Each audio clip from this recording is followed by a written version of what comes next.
In many East Asian cultures, antiques are not seen merely as old objects with collectible value. They are often regarded as items that have passed through many stages of human life, bearing witness to change, loss, and upheaval over time. Because of this, alongside admiration and respect, people have also approached antiques with a certain degree of caution. Some objects are said to carry bad luck, not because they are inherently dangerous, but because of the stories attached to their existence.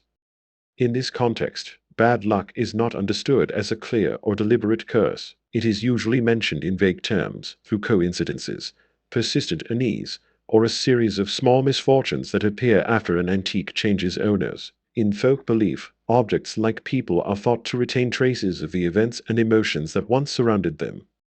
Across China, Vietnam, Korea, and Japan, there are many oral stories about antiques that originated during periods of instability. These may include household items from times of war, belongings of people who died young, or objects associated with separation and loss.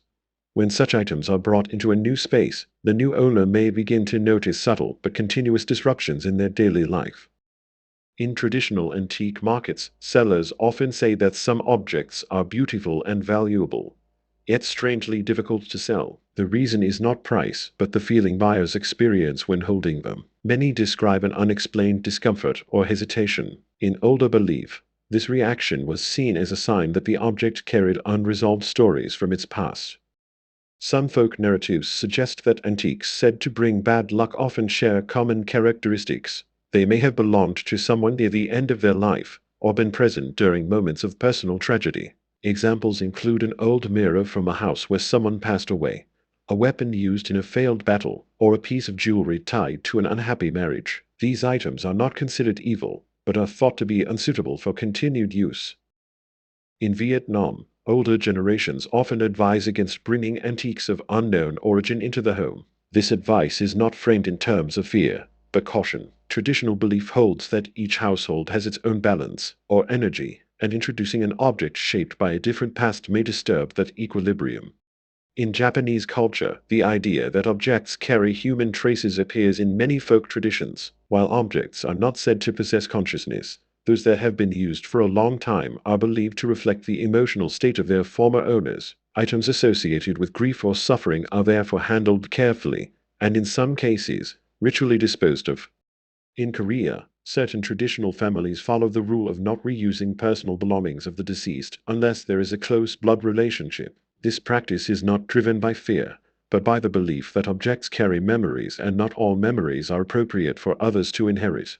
From a modern psychological perspective, the feeling that an antique brings bad luck can often be explained through suggestion. When people know an object is linked to misfortune, they become more alert to negative events in their lives. Ordinary problems become more noticeable, and over time, these are subconsciously connected to the presence of the object.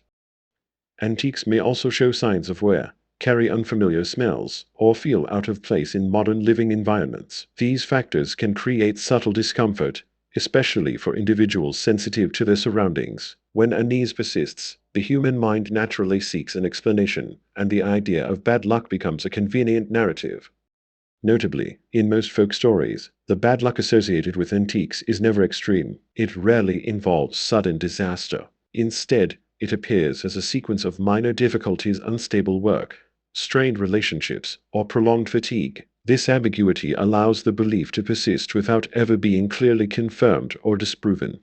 In many accounts, once the object is stored away or passed on to someone else, the former owner's sense of unease gradually fades. This reinforces the belief that the object played some role in the disruption, even if no direct cause can be identified.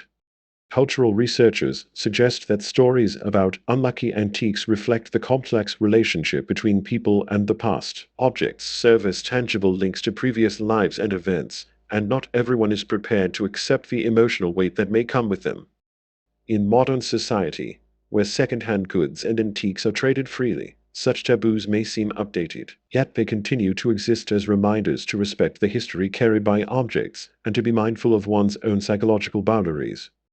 Perhaps when people once said that an antique brought bad luck, they did not mean that the object was dangerous. Instead, they were expressing a quieter truth, Not everything from the past is meant to be carried into the present. Some objects are better appreciated from a distance, as silent witnesses to time.